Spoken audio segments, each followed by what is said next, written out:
কোথায় যাচ্ছ? এই যে আমার বাবার বাড়ি। দেখি একটু মুখটা দেখি। বাহ, কি ফুর্তি! আর কোথায় যাচ্ছ? আমার বাপের বাড়ি। বাপের বাড়ি যাচ্ছ? কি মজা! এখন 1 মাস চুটিয়ে মা আর দাদার সাথে মজা করবে। এখন মা আর দাদার সাথে চুটিয়ে মজা, না?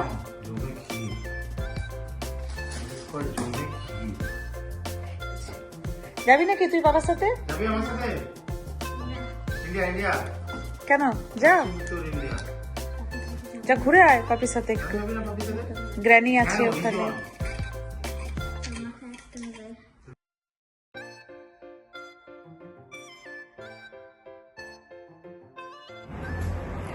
হ্যালো এভরিওয়ান, কেমন আছেন সবাই?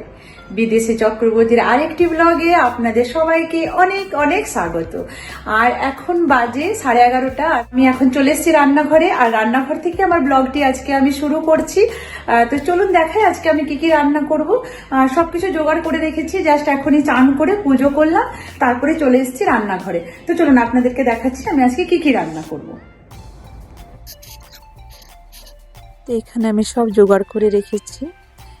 আজকে বেশি কিছু করব না, একটু ডিম কষা করব, আর একটু ওই যে মাছের ডিম আছে তার বড়া ভাজবো, আর দুটো মাত্র ইলিশের পিস ছিল যেটাকে আমি ভেজে দেবো, কারণ আমার বড় মেয়ে সৃজা ও আবার ডিম খায় না, তো তাই ওর জন্য ইলিশ মাছটা ভেজে দেবো। আর দেখুন ওরা আজকে সবাই বাড়িতে, আজকে বৃহস্পতিবার, টাবু তো ছুটি নিয়েইছে, তার সাথে 2 মেয়েকেও স্কুলে পাঠায়নি, কারণ দুজনেরই শরীরটা খারাপ। ছোটটার আজকে একটু ভালো, কিন্তু বড়টার বেশ শরীরটা খারাপ, জ্বর আছে, তো তাই আজকে পাঠায়নি। একটু দেরিও হয়ে গেল রান্নাঘরে আসতে।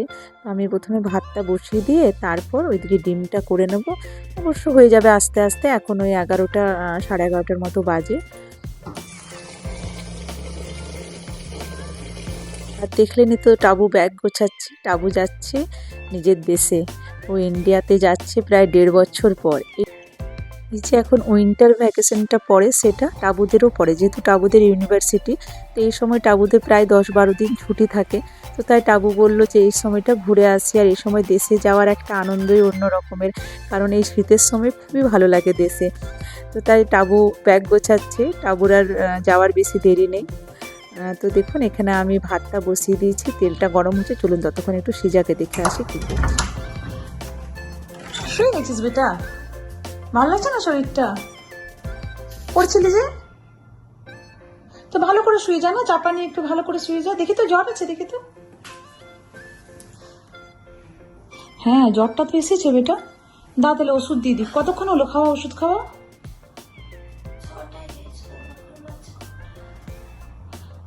12টা বাজছে, হয়ে গেছে না? দা তাহলে আমি তোকে ইবুপ্রোফেন দিয়ে দিই, ঠিক আছে? আর দেখুন সিজাকে ওষুধ দিতে গিয়ে এদিকে তেল একদম পুড়ে আগুন হয়ে গেছে, একদম ধোঁয়া উঠছে তেলে। এদিকে ভাতটাও প্রায় হয়ে গেছে, তো আমি ডিমটা ছেড়ে দিলাম। ডিমটাকে একটু ভালো করে ভেজে নেব লাল লাল করে। আর ডিম কষা করলে দেখবেন ডিমটা যদি একটু লাল লাল করে ভেজে নেন আরও ভালো লাগে খেতে। তো ডিমটা দেখুন আমার প্রায় ভাজা হয়েই গেছে। ডিম কষা আপনারা সবাই করে থাকেন, আমিও সেইভাবেই করব, কিছু স্পেশাল কিছু করছি না। আর তেলের মধ্যে দিয়ে দিলাম একটু 5 ফোড়ন, তারপর দিয়ে দিচ্ছি অনেকটা কুচিয়ে রাখা পেঁয়াজ। ছোট ছোট করে কুচিয়ে রেখেছি, বাটা পেঁয়াজ হলে আরও ভালো হতো, কিন্তু আমি কুচিয়ে দিয়েছি। আর দেখুন পেঁয়াজটা অনেকটাই ভাজা হয়ে গেছে, এরপর দিয়ে দিলাম আমি আদা বাটা আর রসুন বাটা, এটাকে দিয়েও একটু ভেজে নেব। আর এই যে কুচিয়ে রাখা একটা বড় টমেটো, সেটাও দিয়ে দিলাম। অনেকদিন আমি ডিম কষা করিনি, যেহেতু সিজা ডিম একদমই খায় না। তারপর দিয়ে দিলাম স্বাদ মতো নুন আর পরিমাণ মতো হলুদ। তো ডিম কষা খায় না, তাই ডিমের পোচ, ডিমের অমলেটটা হয়। তো আজকে খুব ইচ্ছে করছিল ডিম কষা খেতে, তো ভাবলাম যে আজকে টাবুও বাড়িতে আছে, টাবুও ডিম খুব ভালোবাসে, আমিও ডিম খুব ভালোবাসি।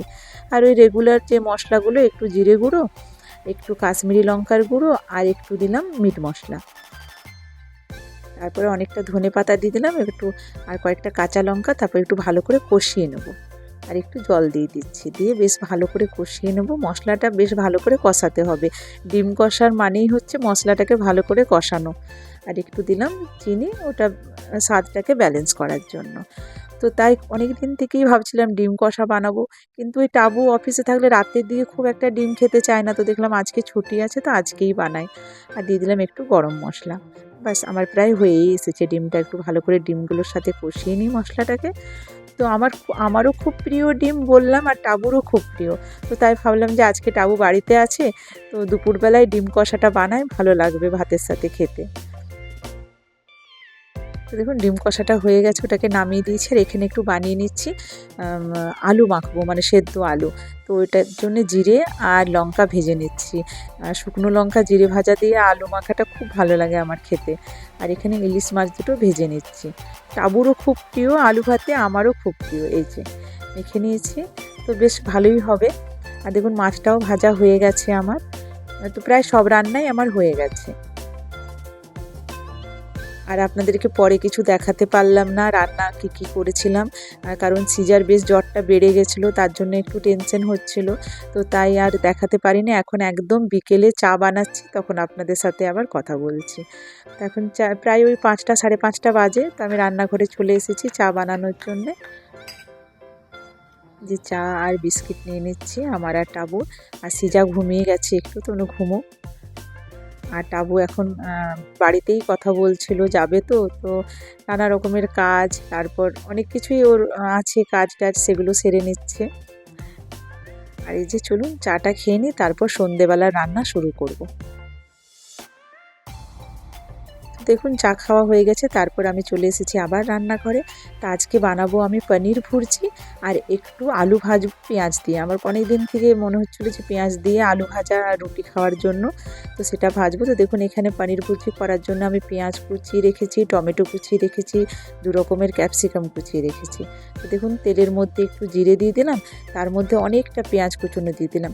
আর এইভাবে আমি যেভাবে পনির ভুর্জি বানাচ্ছি, এইভাবে যদি পনির ভুর্জিটা বানান খুব ভালো লাগে খেতে, কখনো বানিয়ে দেখবেন। তারপর দিয়ে দিচ্ছি আদা বাটা আর রসুন বাটা, ওটাকে বেশ ভালো করে একটু কষিয়ে নেব।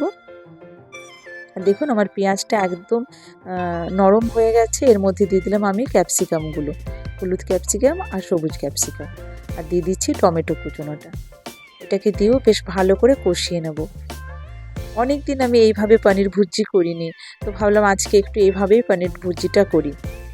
আর দিনের বেলা যেহেতু বেশ ভালোই খাওয়া হয়েছে, মাছের ডিমের বড়া ছিল, ডিম কষা ছিল, তো সেই জন্য ভাবলাম রাত্রিবেলাতে আর সেরকম কিছু বানাবো না, নিরামিষ বানাই। দিয়ে দিলাম একটু হলুদ, আর দিয়ে দিচ্ছি জিরে গুঁড়ো আর একটু মিট মশলা। মিট মশলাটা আমার আবার আগেও বলেছি যে খুব ভালো লাগে যে কোনো সবজিতে দিলে, তো তাই একটু মিট মশলা দিয়ে দিলাম, দিয়ে বেশ ভালো করে কষিয়ে নিচ্ছি।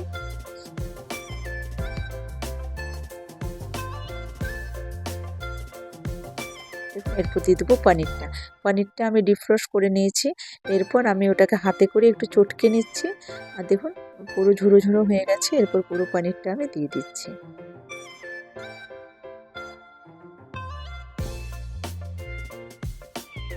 আপনারা চাইলে পনিরটা একটু গরম জলে সেদ্ধ করেও দিতে পারেন, তাহলে সেদ্ধ করে দিলে তাড়াতাড়ি ওটা মানে হাতে করে চটকে নিলেই হয়ে যায়।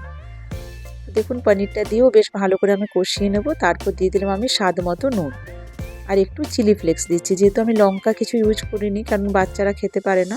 আর উপর থেকে একটু গরম মশলা। আর ওইদিকে আমার আলুটাও প্রায় ভাজা ভাজা হয়ে গেছে। দেখুন বেশ ভালো করে ভেজে নিচ্ছি। তো আজকে আর সেরকম কিছু করিনি, বাচ্চাদের শরীর খারাপ আর ভালোও লাগছিল না, তো তাই এসবই করে দিলাম। আর সেরকমভাবে কিছু আমি ভিডিও শ্যুট করতেও পারিনি, অনেকটা ধনেপাতা দিয়ে দিলাম। আর বাচ্চার শরীর খারাপ হলে একদমই ভালো লাগে না, মনটা একদমই ভালো লাগছে না। তো দেখুন আমার আলু ভাজা আর পনির ভুর্জি হয়ে গেছে। তো চলুন আজকের ভিডিওটা আমি এখানেই শেষ করি। আর দেখা হবে নতুন আরেকটি ব্লগে। আর আমার ভিডিও যদি ভালো লেগে থাকে তাহলে please like comment and subscribe করে দিয়ে আমার পাশে থাকবেন। আর ফেসবুক পেজ থেকে দেখে থাকলে পেজটিকে ফলো করে দেবেন। আপনারা অনেক ভালো থাকবেন, সুস্থ থাকবেন, হাসি খুশি থাকবেন। টাটা।